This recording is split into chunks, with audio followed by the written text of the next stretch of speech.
Just listen to this title of the first story, guys. I found out my son's biological father is my husband's half-brother years after we got married. Guys, this story is a sticky one. I've always thought that once I fell in love, that would be the only person I would ever have eyes for. But that orientation changed after I met my fiance's brother. Half-brother, to be precise. I started dating my fiancé some few weeks before I entered my final year in school.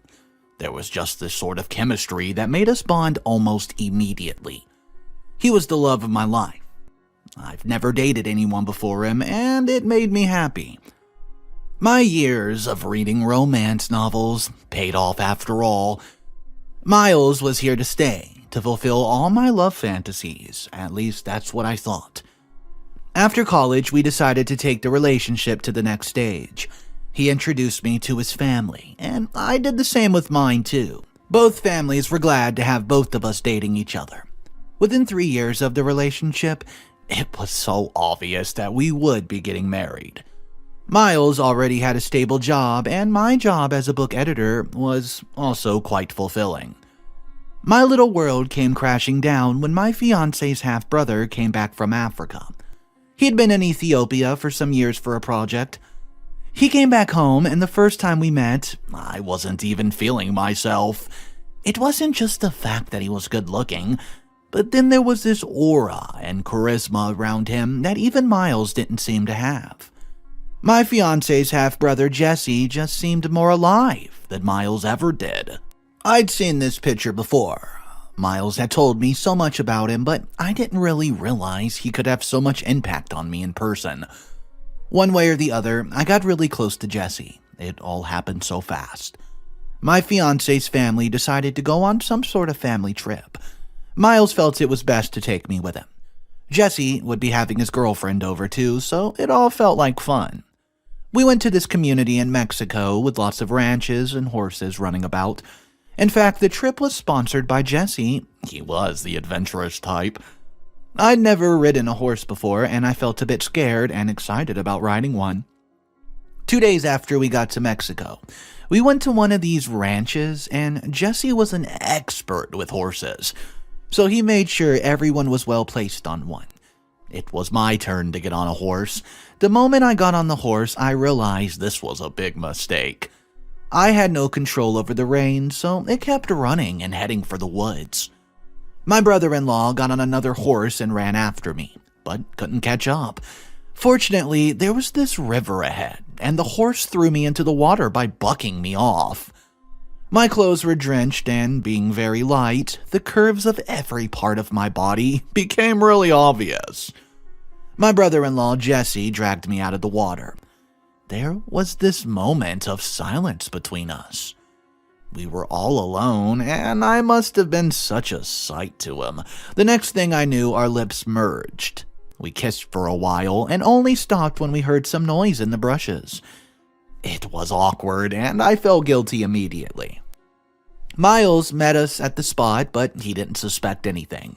He couldn't even have imagined that something went on between his brother and fiancé just a few seconds ago.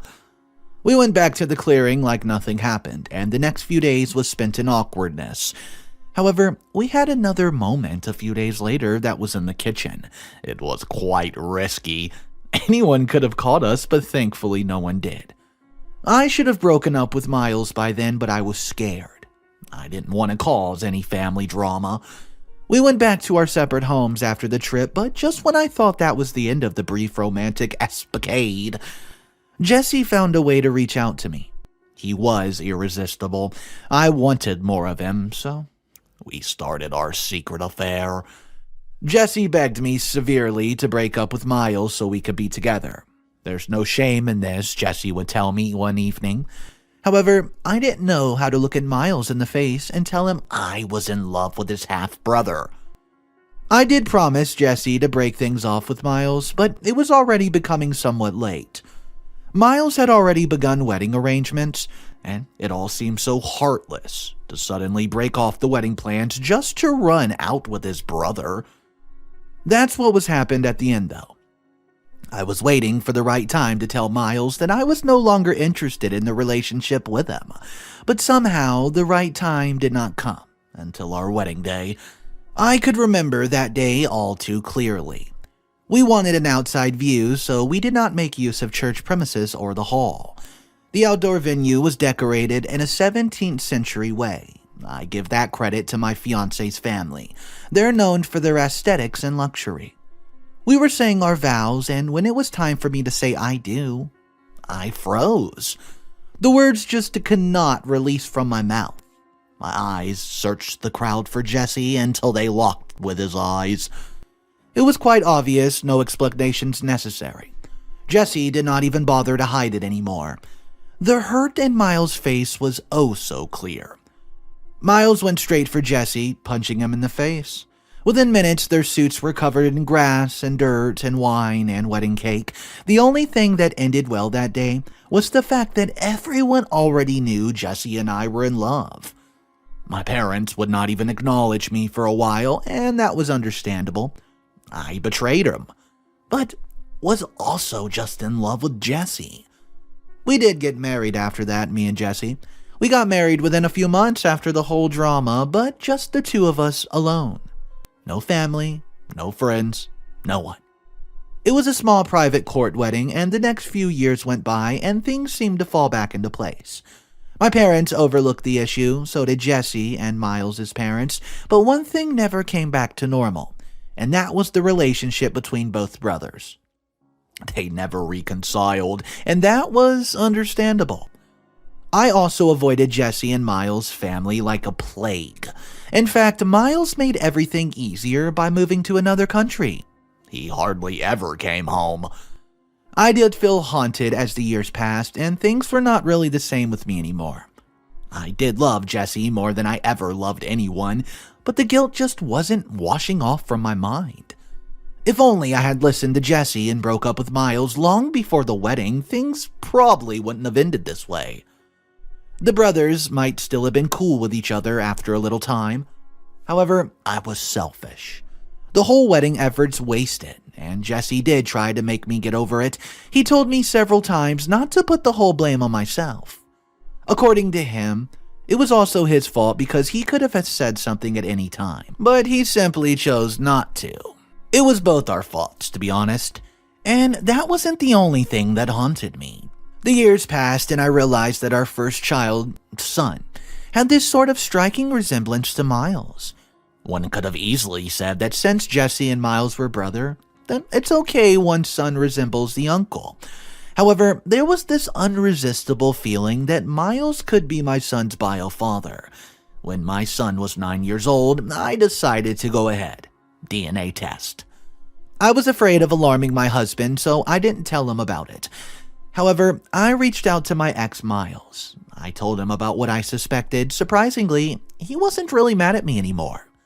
We even discussed like nothing terrible happened in the past. We went to the hospital and took the DNA test. Well, it was all true. Jesse was not the father of my son, it was his brother Miles. So, what are you going to do about it? Miles asked me. When are you going to tell my brother that the boy isn't his son? Miles left the hospital calmly. He didn't really want anything to do with the whole situation. It's not like we had any sort of relationship after the disastrous wedding. It was all my fault. I wasn't really supposed to get intimate with Miles after I and Jesse began the secret affair, but I did not want Miles to suspect anything. Jesse did tell me not to have any sort of intimacy with Miles during that period, but Miles was my fiancé, so it was sort of an impossible request. I simply felt like a used person. I went home that day and contemplated telling Jesse, but I just couldn't. How could I just sit there and explain to him that his one and only son actually belonged to his half-brother? Wasn't the whole wedding disaster already enough? I could not stay home for the next few days. I told Jesse that my mother needed me. I spent almost a week at my parents' house before finally coming back. I could hardly look Jesse in the face. However, I summoned up the courage and finally did. There was so much hurt in Jesse's face. In fact, he would not believe that I still didn't have anything to do with his brother, because why did I tell his brother about my suspicions and not him? For many years, Jesse had stayed away from Miles, so he felt betrayed when I went back to him and how he might be the father of my son. That night, he accused me of still having something to do with my ex, but what hurt me the most was the fact that I lied to him about not having anything intimate to do with Miles. After me and Jesse started the whole affair, Jesse packed a bag the next morning and headed out. I didn't hear from him for several weeks. He finally came back home, but since then, nothing had been the same. We stopped being intimate, and he did all he could to just avoid our first son. It seemed that everything about our son reminded him of Miles. He even stopped taking our son to games or driving him to school. I didn't tell Matt about it though. He's just 9, too young to hear about the whole issue. We had one other kid together, a little girl. Jesse devoted all his attention on her, but failed to do the same for Matt. One particular day, I got a call from Miles asking for us to meet. I was a bit stunned because I assumed that Miles wanted nothing to do with me again. However, I decided to show up. We met at this local bar, and then he talked about how he wanted to meet Matt, even just for a day. That wasn't the only thing we talked about, though. I could see it in his eyes this time that even after 9 years of being separated, the hurt was still there. I suddenly did not know how to live with myself again. I'd used my own selfishness to affect someone else. I had to look forward to a day that Jesse wasn't around or Matt wasn't going to school, so that he could meet up with his bio father. Well, the day finally came. I still did not tell Matt about who his bio father really was. I only introduced him to Miles as his uncle and told him not to tell his father, Jesse, about it. Miles just wanted to see Matt for a day and then move on. It wasn't his intention to claim ownership of him. I didn't know who told Jesse about our whereabouts, but all of a sudden, Jesse showed up at the park. I was confused, didn't know what to say or do. I didn't want Matt to understand what's going on either. However, things got violent that day. Miles was so mad that Jesse had to show up. He had not seen his brother in 9 years, and seeing him again brought some sort of memories. Before I knew it, both brothers began throwing punches at each other. Miles was all about the fact that Jesse would not even let him see his son in peace, and Jesse was mad that I was meeting up with his brother, again behind his back. I tried my best to get in between and separate them, well, not until Miles said, "Back off, you two-timing trick."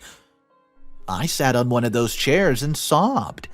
Matt did not understand what was going on. It was really a traumatizing scene for me. I sat on those chairs and just sobbed.